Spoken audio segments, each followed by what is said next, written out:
February the 11th, Exodus 32:1 through 33:23.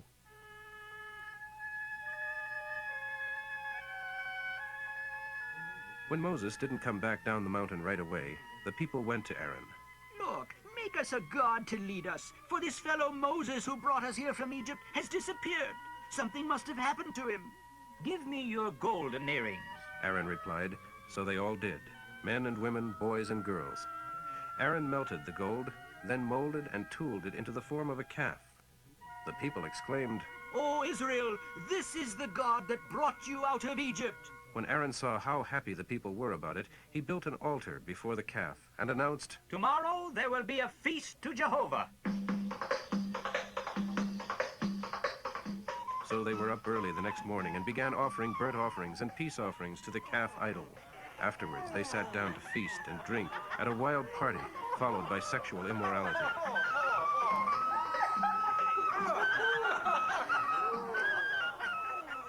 Then the Lord told Moses, "Quick, go on down, for your people that you brought from Egypt have defiled themselves and have quickly abandoned all my laws. They have molded themselves a calf and worshipped it and sacrificed to it and said, 'This is your God, O Israel, that brought you out of Egypt.'" Then the Lord said, "I have seen what a stubborn, rebellious lot these people are. Now let me alone, and my anger shall blaze out against them and destroy them all. And I will make you, Moses, into a great nation instead of them." But Moses begged God not to do it.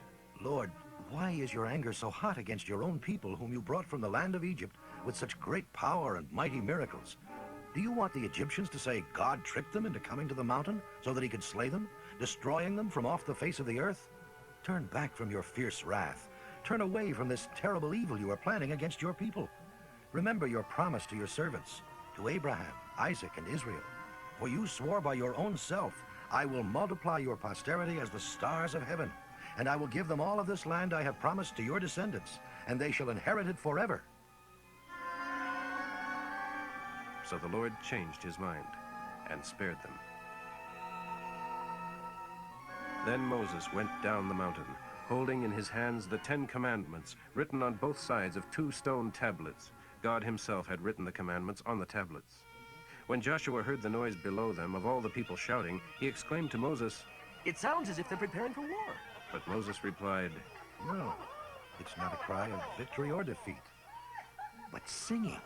When they came near the camp, Moses saw the calf and the dancing, and in terrible anger he threw the tablets to the ground.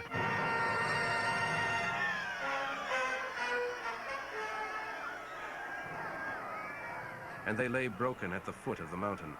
He took the calf and melted it in the fire, and when the metal cooled, he ground it into powder and spread it upon the water and made the people drink it. Then he turned to Aaron.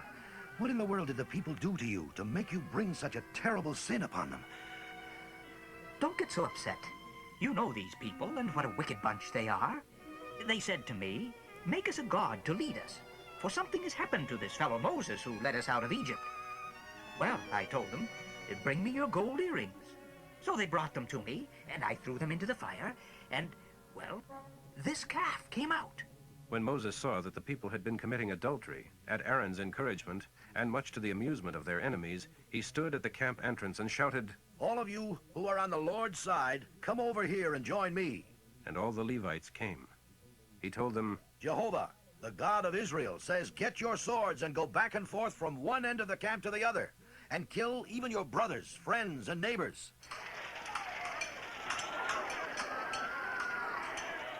So they did, and about 3,000 men died that day.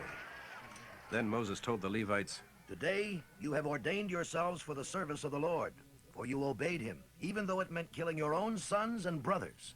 Now he will give you a great blessing. The next day Moses said to the people, You have sinned a great sin, but I will return to the Lord on the mountain. Perhaps I will be able to obtain his forgiveness for you. So Moses returned to the Lord and said, Oh, these people have sinned a great sin, and have made themselves gods of gold. Yet now if you will only forgive their sin, and if not, then blot me out of the book you have written. And the Lord replied to Moses, Whoever has sinned against me will be blotted out of my book. And now go, lead the people to the place I told you about, and I assure you that my angel shall travel on ahead of you. However, when I come to visit these people, I will punish them for their sins." And the Lord sent a great plague upon the people because they had worshipped Aaron's calf.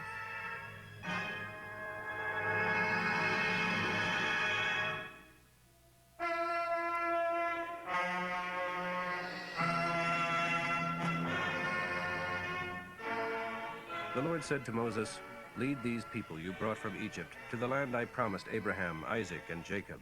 For I said, I will give this land to your descendants. I will send an angel before you to drive out the Canaanites, Amorites, Hittites, Perizzites, Hivites, and Jebusites. It is a land flowing with milk and honey. But I will not travel among you, for you are a stubborn, unruly people, and I would be tempted to destroy you along the way." When the people heard these stern words, they went into mourning and stripped themselves of their jewelry and ornaments. For the Lord had told Moses to tell them, "You are an unruly, stubborn people. If I were there among you for even a moment, I would exterminate you. Remove your jewelry and ornaments until I decide what to do with you." So after that, they wore no jewelry. Moses always erected the sacred tent, the tent for meeting with God, he called it, far outside the camp, and everyone who wanted to consult with Jehovah went out there. Whenever Moses went to the tabernacle, all the people would rise and stand in their tent doors, watching until he reached its entrance. As he entered, the pillar of cloud would come down and stand at the door while the Lord spoke with Moses. Then all the people worshipped from their tent doors, bowing low to the pillar of cloud. Inside the tent, the Lord spoke to Moses face to face, as a man speaks to his friend. Afterwards, Moses would return to the camp. But the young man who assisted him, Joshua, son of Nun, stayed behind in the tabernacle. Moses talked there with the Lord and said to him, "You have been telling me, take these people to the promised land, but you haven't told me whom you will send with me. You say you are my friend and that I have found favor before you. Please, if this is really so, guide me clearly along the way you want me to travel, so that I will understand you and walk acceptably before you. For don't forget that this nation is your people." And the Lord replied, "I myself will go with you and give you success." For Moses had said, "If you aren't going with us, don't let us move a step from this place. If you don't go with us, who will ever know that I and my people have found favor with you, and that we are different from any other people upon the face of the earth?" And the Lord had replied to Moses, "Yes, I will do what you have asked, for you have certainly found favor with me, and you are my friend." Then Moses asked to see God's glory. The Lord replied, "I will make my goodness pass before you, and I will announce to you the meaning of my name, Jehovah the Lord. I show kindness and mercy to anyone I want to, but you may not see the glory of my face, for man may not see me and live. However, stand here on this rock beside me, and when my glory goes by, I will put you in the cleft of the rock and cover you with my hand until I have passed. Then I will remove my hand, and you shall see my back, but not my face." Matthew 26:69 through 27:14. Meanwhile, as Peter was sitting in the courtyard, a girl came over and said to him, "You were with Jesus, for both of you are from Galilee." but Peter denied it loudly. I don't even know what you're talking about. Later, out by the gate, another girl noticed him and said to those standing around, "This man was with Jesus from Nazareth." Again, Peter denied it, this time with an oath. I don't even know the man. But after a while, the men who had been standing there came over to him and said, "We know you are one of his disciples, for we can tell by your Galilean accent." Peter began to curse and swear, I don't even know the man. and immediately the cock crowed. Then Peter remembered what Jesus had said, "Before the cock crows, you will deny me 3 times." And he went away, crying bitterly. When it was morning, the chief priests and Jewish leaders met again to discuss how to induce the Roman government to sentence Jesus to death. Then they sent him in chains to Pilate, the Roman governor. About that time, Judas, who betrayed him, when he saw that Jesus had been condemned to die, changed his mind and deeply regretted what he had done, and brought back the money to the chief priests and other Jewish leaders. "I have sinned, for I have betrayed an innocent man." That's your problem. Then he threw the money onto the floor of the temple and went out and hanged himself. The chief priests picked the money up. "We can't put it in the collection, since it's against our laws to accept money paid for murder." They talked it over and finally decided to buy a certain field where the clay was used by potters and to make it into a cemetery for foreigners who died in Jerusalem. That is why the cemetery is still called the Field of Blood. This fulfilled the prophecy of Jeremiah, which says, "They took the 30 pieces of silver, the price at which he was valued by the people of Israel, and purchased a field from the potters as the Lord directed me." Now Jesus was standing before Pilate, the Roman governor. Are you the Jews' Messiah? "Yes," Jesus replied. But when the chief priests and other Jewish leaders made their many accusations against him, Jesus remained silent. Don't you hear what they are saying? But Jesus said nothing, much to the governor's surprise. Psalm 33, 1 through 11. Let all the joys of the godly well up in praise to the Lord, for it is right to praise him. Play joyous melodies of praise upon the lyre and on the harp. Compose new songs of praise to him, accompanied skillfully on the harp. Sing joyfully. For all God's words are right, and everything he does is worthy of our trust. He loves whatever is just and good. The earth is filled with his tender love. He merely spoke, and the heavens were formed, and all the galaxies of stars. He made the oceans, pouring them into his vast reservoirs. Let everyone in all the world, men, women, and children, fear the Lord and stand in awe of him. For when he but spoke, the world began.